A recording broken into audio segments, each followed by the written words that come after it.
Hi! Today, let's practice double-digit multiplication using the partial products method. Let's multiply 36 times 43. Step 1 is to break the multiplicand into expanded form. 36 is our multiplicand. Breaking it down gives us 30 and 6.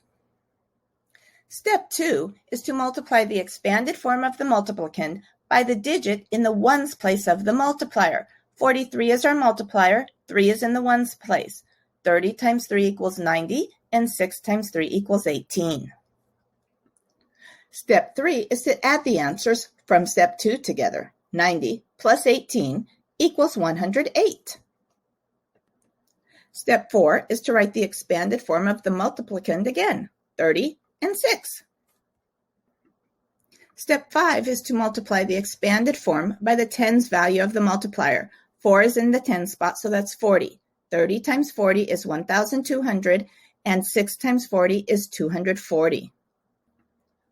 For step 6, we add the answers together from step 5. 1,200 plus 240 equals 1,440.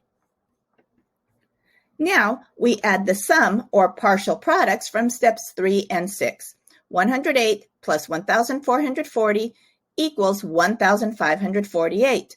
36 times 43 equals 1,548. Thank you for watching. I hope this makes double-digit multiplication not so scary. Remember to like and subscribe for more educational videos.